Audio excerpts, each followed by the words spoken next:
അപ്പോൾ രണ്ടാമത്തെ ഘട്ടം എന്ന് വെച്ച് കഴിഞ്ഞാൽ നമ്മൾ ഫസ്റ്റ് പാർട്ട് 1 ചെയ്തു. അപ്പോൾ രണ്ടാമത്തെ ഘട്ടമാണ് ഇത്.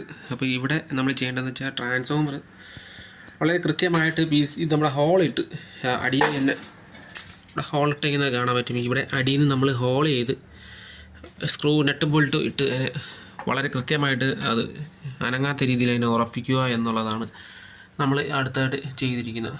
കൂടാതെ തന്നെ എല്ലാ ബോഡിയിൽ നിന്നും ഇപ്പോൾ ഈ കാണുന്ന ഈ സബിൻ്റെ ബോഡിയിൽ നിന്നും കൂടാതെ തന്നെ ഈ 5 ചാനലിൻ്റെ ബോഡിയിൽ നിന്നും നമ്മൾ പോസിറ്റീവ് നെഗറ്റീവ് ഗ്രൗണ്ട് വളരെ കൃത്യമായിട്ട് നല്ല ക്വാളിറ്റിയുള്ള വയറാണ് ഇവിടെ ഉപയോഗിച്ചിട്ടുള്ളത്. ഫിനോലെക്സിൻ്റെ 1 സ്ക്വയർ വയറാണ് നമ്മളിവിടെ യൂസ് ചെയ്തിട്ടുള്ളത്. ഫിനോലെക്സിൻ്റെ ഒരു കോയിൽ വയറിന് ഏകദേശം 1400 1300 ഒരു കോയിലിന് വിലയുണ്ട്, 90 മീറ്റർ. അപ്പോൾ ആ വയറാണ് നമ്മളിവിടെ യൂസ് ചെയ്തിട്ടുള്ളത്. പിന്നെ കൂടാതെ തന്നെ ഇവിടെ ഉള്ള സ്ലീവ്, നമ്മുടെ എല്ലാ വയറിനും സ്ലീവ് ചെയ്താണ് നമ്മൾ കൊണ്ടുപോകുന്നത്. ഇപ്പോൾ ട്രാൻസ്ഫോമറിൽ നിന്ന് വരുന്ന വയറിനെല്ലാം നമ്മൾ സ്ലീവ് ചെയ്തിട്ടാണ് കൊണ്ടുപോകുന്നത്. അപ്പോൾ അടുത്ത് ചെയ്യുന്ന ഘട്ടം എന്ന് വെച്ച് കഴിഞ്ഞാൽ പവർ സപ്ലൈ ആണ്. ഈ പവർ സപ്ലൈ നമുക്ക് ആഡ് ചെയ്യണം. ഇതാണ് നമ്മുടെ പവർ സപ്ലൈ ബോർഡ്. ചാനലിന് വേണ്ടിയിട്ടും സബ് വൂഫറിനും വേണ്ടിയിട്ടുള്ള പവർ സപ്ലൈയുടെ ബോർഡാണ്. അപ്പോൾ ഇപ്പം നമ്മൾ നിലവിൽ ഉപയോഗിക്കുന്നത് ചാനലിന് വേണ്ടിയിട്ടുള്ള 24024 6 ആമ്പിയറിൻ്റെ ട്രാൻസ്ഫോമറാണ്. അപ്പോൾ അതിന് വേണ്ടിയിട്ടുള്ളൊരു സപ്ലൈ ഈ ഭാഗത്ത്, പിന്നെ ഒരു റെഗുലേറ്റർ പവർ സപ്ലൈ ആണ് 15 എടുക്കുന്നതിന് വേണ്ടിയിട്ട് ഒരു റെഗുലേറ്റർ പവർ സപ്ലൈ, കൂടാതെ തന്നെ 12 എടുക്കുന്നതിന് വേണ്ടിയിട്ടുള്ളൊരു പവർ സപ്ലൈ ഇവിടെ ചേർന്നിട്ടുള്ളൊരു ബോർഡാണ് ഈ കാണുന്ന ഈ ഒരു പവർ സപ്ലൈ ബോർഡ്. കൂടാതെ തന്നെ സബ് വൂഫറിൻ്റെ ഒരു പവർ സപ്ലൈ ബോർഡാണ്. ഇതിനകത്ത് നമ്മൾ 10000 UF-ൻ്റെ 63 വോൾട്ടിൻ്റെ കപ്പാസിറ്റേഴ്സ് 4 യൂസ് ചെയ്തിട്ടുണ്ട്. കൂടാതെ തന്നെ ഒരു മെറ്റൽ ഡയോഡും, കൂടാതെ തന്നെ നമുക്ക് ഇവിടെ 15 എടുക്കുന്നതിന് വേണ്ടി ഒരു റെഗുലേറ്റർ പവർ സപ്ലൈ, കൂടാതെ 12 എടുക്കുന്നതിന് വേണ്ടിയിട്ടുള്ളൊരു റെഗുലേറ്റർ പവർ സപ്ലൈ നമ്മളിവിടെ ആഡ് ചെയ്തിട്ടുണ്ട്. അപ്പോൾ ഇത് സബ് വൂഫറിൻ്റെ ഒരു നല്ല വർക്കിങ്ങിന് വേണ്ടിയിട്ടാണ് ഒരു 10000 UF-ൻ്റെ കപ്പാസിറ്റർ 4 നമ്മളിവിടെ കൊടുത്തിട്ടുള്ളത് 63 വോൾട്ടിൻ്റെ. നമ്മളെപ്പോഴും ശ്രദ്ധിക്കേണ്ട കാര്യം, നമ്മളൊരു 40-40 ട്രാൻസ്ഫോമർ എടുക്കുന്നു. അപ്പോൾ ഔട്ട്പുട്ടിൽ നമുക്ക് 50-53 വോൾട്ട് വരുന്നു എന്നുണ്ടെങ്കിൽ നമ്മൾ ഒന്നുകിൽ 60 വോൾട്ടിൻ്റെ കപ്പാസിറ്ററോട് ഉപയോഗിക്കണം, അല്ലെങ്കിൽ 80 വോൾട്ടിന് മുകളിലോട്ടുള്ള കപ്പാസിറ്റർ ഉപയോഗിക്കാം. 100 വോൾട്ടും നമുക്ക് ഉപയോഗിക്കാം. പക്ഷേ 100 വോൾട്ടിനൊക്കെ പ്രൈസ് കൂടുതലായിരിക്കും. അതുകൊണ്ട് നമ്മളിപ്പോൾ ഇവിടെ യൂസ് ചെയ്തിരിക്കുന്ന 63 വോൾട്ടിൻ്റെ 10000 UF കപ്പാസിറ്ററാണ്. ഈ ഒരു കപ്പാസിറ്റർ ഇമ്പോർട്ടഡ് കപ്പാസിറ്ററാണ്, നല്ല കപ്പാസിറ്ററാണ്. സാമ പോലെ തന്നെ നല്ലൊരു കപ്പാസിറ്ററാണ്. പക്ഷേ ഒരു അല്പം വില കൂടുതലാണ്. സാമയും കണ്ടി കുറച്ചുകൂടെ വില കൂടിയ കപ്പാസിറ്ററാണ് ഈ ഒരു കപ്പാസിറ്റർ. അപ്പോൾ എങ്ങനെ നോക്കിയാലും ഈ ഒരു PCB ഈ ഒരു പവർ സപ്ലൈ ചെയ്തെടുക്കുമ്പോൾ തന്നെ ഏകദേശം 1500 1600 ആ റേഞ്ചൊക്കെ പോകും നമുക്കിത് ഈ പവർ സപ്ലൈ ചെയ്തെടുക്കുമ്പോൾ. കാര്യം ഈ ബോർഡിൻ്റെ വില 120, പിന്നെ ബാക്കിയുള്ള കമ്പോണൻസ് എല്ലാം കൂടെ 300 സംതിങ് വിലയുണ്ട്. പിന്നെ ഡയോഡിന് 70 രൂപ അടുപ്പിച്ച് വിലയുണ്ട്. കൂടെ തന്നെ ഈ കാണുന്ന കപ്പാസിറ്റേഴ്സിന് അതുപോലെ വിലയുണ്ട്. ഒരു കപ്പാസിറ്ററിന് ഏകദേശം 200 രൂപ വിലയുണ്ട്. അപ്പോൾ 4 കപ്പാസിറ്റർ ആകുമ്പോൾ തന്നെ 800 രൂപ അടുപ്പിച്ച് അതിന് വില വരുന്നുണ്ട്. അപ്പോൾ അങ്ങനെ പോകുമ്പോൾ 1000 1200 റേഞ്ചിനകത്ത് ഇത് ഒരു പവർ സപ്ലൈക്ക് വില വരും നമ്മൾ കമ്പോണൻസ് എല്ലാം കൂടെ വാങ്ങി ചെയ്യുമ്പോൾ. ഈ ഒരു പവർ സപ്ലൈ ചെയ്തെടുത്താലും നമുക്ക് ഏകദേശം ഒരു 1000-നകത്തൊക്കെ വരുമെന്ന് തോന്നുന്നു, അത്രയും വരും. അപ്പം ആ പവർ സപ്ലൈനെ നിങ്ങൾ കണ്ടു കാണാൻ അതിൻ്റെ വില എത്രയാണെന്നുള്ളത് നിങ്ങൾ കണ്ടിടും. നല്ല രീതിയിൽ ചെയ്തെടുക്കുന്നതിന് വേണ്ടിയിട്ടുള്ള ഒരു കമ്പോണൻസിൻ്റെയും പവർ സപ്ലൈയുടെയൊക്കെ വിലയാണ് ഞാനിപ്പം പറയുന്നത്. നിങ്ങൾക്ക് മനസ്സിലായി കാണാം എന്തുകൊണ്ടാണ് ആംപ്ലിഫയർ ചെയ്തു വരുമ്പോൾ ഏകദേശം ഇത്രയും പൈസ നമ്മുടെ കയ്യിൽ നിന്ന് ആവുന്ന കാര്യം എന്തെന്ന് വെച്ച് കഴിഞ്ഞാൽ കമ്പോണൻസിൻ്റെയും നമ്മൾ ഉപയോഗിക്കുന്ന കപ്പാസിറ്റേഴ്സിൻ്റെയൊക്കെ ക്വാളിറ്റിയും അതിൻ്റെയൊക്കെ ക്വാളിറ്റിയുടെ അടിസ്ഥാനത്തിലാണ് ഇതെല്ലാം വില വരുന്നത്. ഇതെല്ലാം നമ്മൾ നേരത്തെ കണ്ടാൽ യൂണിവേഴ്സലിൻ്റെ ബോർഡാണ്. അപ്പോൾ ഈ വീഡിയോ ആദ്യമായിട്ട് കാണുന്ന ആൾക്കാർ ഇതിൻ്റെയൊക്കെ റിവ്യൂ നമ്മുടെ ചാനലിൽ അപ്ലോഡ് ചെയ്തിട്ടുണ്ട്. ഇത് യൂണിവേഴ്സലിൻ്റെ തന്നെ സബ് വൂഫറിൻ്റെ ബോർഡുമാണ്. അപ്പോൾ ഇതിൻ്റെയൊക്കെ വീഡിയോ നമ്മൾ തൊട്ട് മുമ്പേയുള്ള വീഡിയോ അപ്ലോഡ് ചെയ്തിട്ടുണ്ട്. നമുക്കിപ്പോൾ ഞാൻ സോൾഡറിങ് ചെയ്യാൻ പോകുന്നത് ഈ ഒരു സബ് വൂഫറിൻ്റെ ബോർഡിൻ്റെ പോസിറ്റീവ് നെഗറ്റീവ് ഗ്രൗണ്ടാണ്. അപ്പോൾ ഏകദേശം ഒരു 50-53 വോൾട്ടോളം ഈ ഒരു ആംപ്ലിഫയറിൽ പോകുന്നുണ്ട്. വർക്കിങ്ങിന് വേണ്ടിയിട്ട് ആംപ്ലിഫയറിൽ നമ്മൾ കൊടുക്കുന്നുണ്ട്. അപ്പോൾ അത് കളർ കോഡിട്ടാണ് ഞാൻ ചെയ്യുന്നത്. കളർ കോഡിട്ട് നമുക്ക് വയർ തെറ്റാതെ വരും.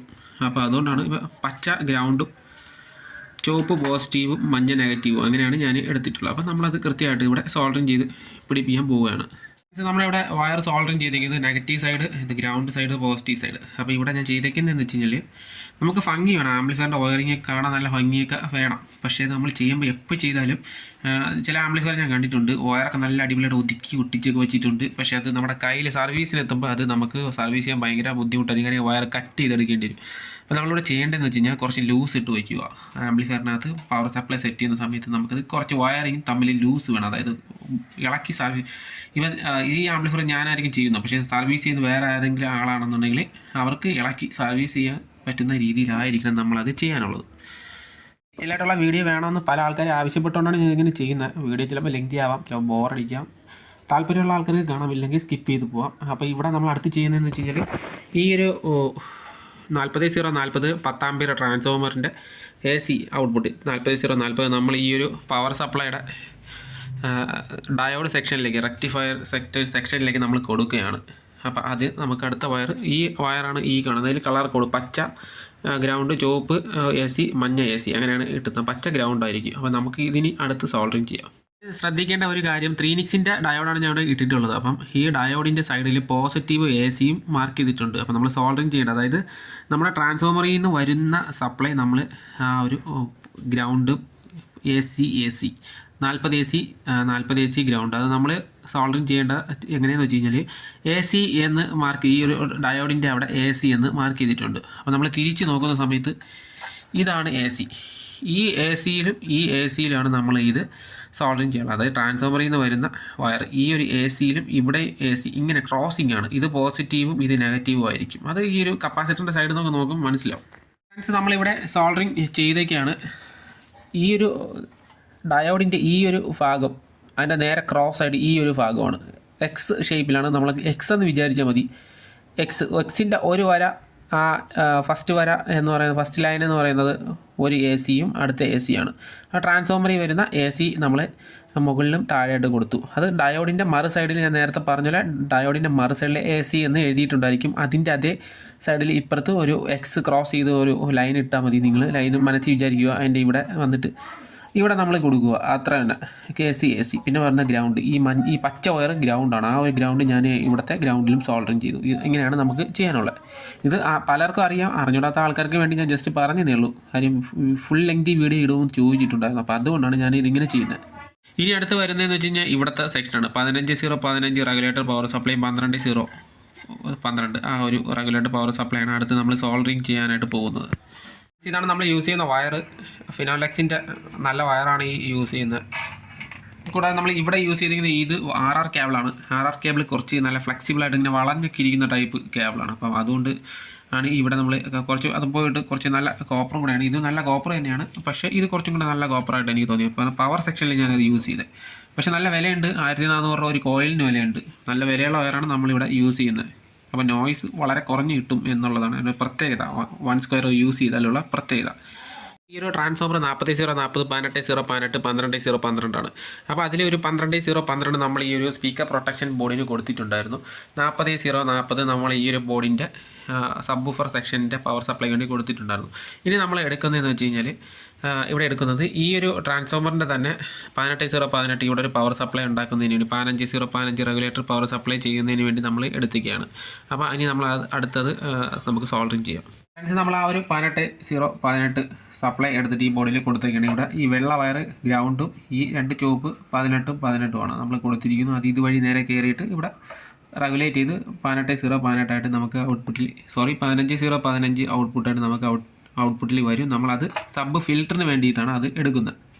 ഗൈസ്, നമ്മളിവിടെ വയറുകളെല്ലാം സോൾഡർ ചെയ്ത് കഴിഞ്ഞു. അതായത് സബ്വൂഫറിൻ്റെ സെക്ഷനും പിന്നെ സബ് ഫിൽറ്ററിൻ്റെ സെക്ഷനും ഒരു ഫാനിൻ്റെ സെക്ഷനും വേണ്ടിയിട്ടുള്ള വയറിൽ നമ്മളിവിടെ വളരെ കൃത്യമായിട്ട് സോൾഡറിങ് ചെയ്ത് കഴിഞ്ഞു. ഇനി നമ്മൾ തിരിച്ച് ആ ഒരു പവർ സെക്ഷൻ ബോർഡിനെ തിരിച്ച് ആ ഒരു ക്യാബിനറ്റിൽ കറക്റ്റായിട്ട് ഫിറ്റ് ചെയ്ത് വയ്ക്കാനായിട്ട് പോവുകയാണ്.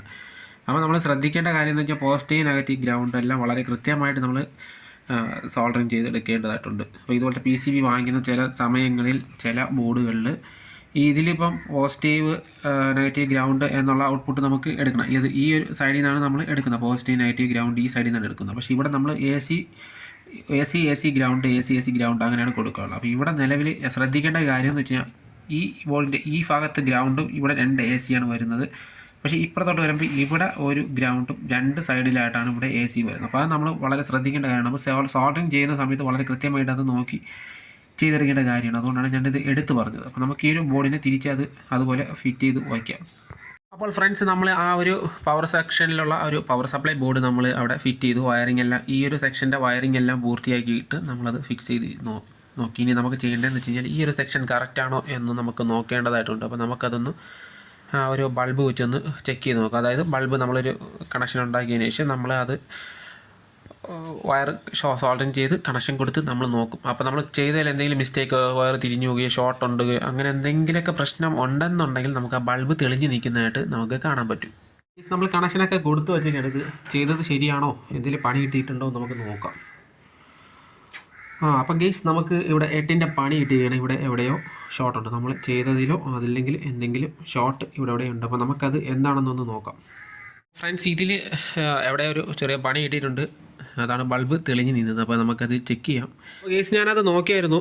ആംപ്ലിഫയർ സെക്ഷൻ്റെ സപ്ലൈ ഓക്കെ ആണ്, സ്പീക്കർ പ്രൊട്ടക്ഷൻ്റെ സപ്ലൈ ഓക്കെ ആണ്. ഇപ്പോൾ ഇവിടെ നിലവിൽ വന്നിരിക്കുന്ന ഫിൽറ്ററിൻ്റെ സെക്ഷനിൽ നമുക്ക് അതിന് വേണ്ടി അടുത്തൊരു സർക്യൂട്ടിനകത്ത് ആ ഒരു സർക്യൂട്ടിനകത്തുള്ള 7815 എന്ന് പറയുന്ന IC, ഇതിനകത്ത് 7815 ഈ ഒരു IC ഈ കാണുന്ന ഈ 7815 എന്ന് പറയുന്ന IC ഷോർട്ടാണ്. അപ്പം അതാണ് പണി കിട്ടിയത്. നമുക്കത് ഓവർ ഹീറ്റ് ആവുന്നുണ്ട്. അപ്പോൾ നമ്മൾ ചെയ്ത കണക്ഷൻസ് ഒക്കെ ചെക്ക് ചെയ്ത് നോക്കിയപ്പോൾ ഷോർട്ടൊന്നും കാണാനില്ല. പക്ഷേ ഇവിടെ ഈ ഒരു IC ഷോർട്ടാണ്. നമുക്ക് കിട്ടിയ ICക്ക് എന്തോ പ്രശ്നമുണ്ട്. അപ്പോൾ അതാണ് പണി കിട്ടിയത്. നമുക്ക് അത് പരിഹരിക്കേണ്ടതായിട്ട് ഇരിക്കുന്നു. ഫ്രണ്ട്സ്, നമ്മളൊരു ബൾബ് സീരീസ് കണക്ഷൻ കൊടുത്തിട്ട് നമ്മളത് ചെക്ക് ചെയ്ത് നോക്കിയത് കൊണ്ടാണ് നമുക്ക് ഇങ്ങനെ ഒരു പ്രശ്നം ഉള്ളതായിട്ട് നമുക്ക് മനസ്സിലായത്. അപ്പം നമ്മൾ ഇനി അടുത്ത് ചെയ്യുന്നതെന്ന് വെച്ച് കഴിഞ്ഞാൽ ആ ഒരു പ്രൊട്ടക്ഷൻ അടിച്ച് കിടന്നു, അതായത് നമ്മൾ ബൾബിൽ പ്രൊട്ടക്റ്റ് ചെയ്ത് കിടന്നതാണ്. അപ്പോൾ IC നല്ലതുപോലെ ഹീറ്റ് ആവുന്നുണ്ടായിരുന്നു. 7815 എന്ന് പറയുന്ന IC നല്ലതുപോലെ ഹീറ്റ് ആവുന്നുണ്ടായിരുന്നു. അപ്പോൾ നമ്മളിനി ചെയ്യുന്നത് അവിടെ എന്താണ് സംഭവിച്ചത്, IC നമ്മൾ റീപ്ലേസ് ചെയ്ത് നോക്കാം. മാറ്റിയിട്ട് അത് ശരിയായില്ലെന്നുണ്ടെങ്കിൽ പിന്നീട് എന്താണ് പ്രശ്നം എന്നുള്ളത് നമ്മൾ കണ്ടുപിടിക്കേണ്ടി വരും. അപ്പോൾ ഫ്രണ്ട്സ്, നമ്മളത് പ്രശ്നം കണ്ടുപിടിച്ച് 7815 ഷോർട്ട് തന്നെയാണ്. അപ്പോൾ അത് നമുക്കൊന്ന് ചെക്ക് ചെയ്ത് നോക്കാം. എന്നാലും ഞാൻ ജസ്റ്റ് അത് കണ്ടുപിടിച്ചിട്ടുണ്ട്, നമുക്കതൊന്ന് നോക്കാം. അപ്പോൾ ഫ്രണ്ട്സ്, ഇത് 7815 ആണ്. ഇത് പോസിറ്റീവ് സൈഡ്, ഇത് നെഗറ്റീവ് സൈഡ്, ഇതിൻ്റെ ഔട്ട്പുട്ട് പോസിറ്റീവ് റെഗുലേറ്റ് ചെയ്ത് പുറത്ത് വരുന്ന 15 വോൾട്ട് പുറത്ത് വരുന്ന ഔട്ട് സൈഡാണ്. അപ്പോൾ നമുക്ക് ഇത് IC ഷോർട്ട് ഉണ്ടോയെന്നൊന്ന് നോക്കാം. ഇത് ഗ്രൗണ്ടാണ്. അപ്പോൾ നമുക്ക് രണ്ട് പ്രോബിലും ഇൻപുട്ടിലും ഗ്രൗണ്ടിലും ഷോർട്ടാണ്, IC ഷോർട്ടാണ്. അപ്പോൾ ഇതാണ് നമുക്ക് പറ്റിയ പ്രശ്നം. ഈ IC കംപ്ലൈൻ്റ് ആയിരുന്നു. നമ്മൾ വാങ്ങിയ സമയത്ത് ഈ IC കംപ്ലൈൻ്റ് ആയതുകൊണ്ടാണ് ഈ ഒരു പണി നമുക്ക് കിട്ടിയത്. നമുക്ക് ഇതുപോലത്തെ പണി കിട്ടും, അത് പ്രതീക്ഷിച്ച് മാത്രമേ ഇതുപോലെയുള്ള പരിപാടികൾ ചെയ്യാൻ പാടുള്ളൂ. ഇലക്ട്രോണിക്സ് ആണ്, ഇലക്ട്രിക്കലായാലും അങ്ങനെ തന്നെ പണി നമുക്ക് എപ്പോഴും കിട്ടിക്കൊണ്ടേയിരിക്കും. അപ്പോൾ ഇത് അതിലൊരു ചെറിയ പണിയാണ്. അപ്പോൾ നമുക്ക് ഈ പ്രശ്നം പരിഹരിച്ചിട്ട് പുതിയ വീഡിയോ അടുത്ത പാർട്ട് 3 നമുക്ക് ചെയ്യാം.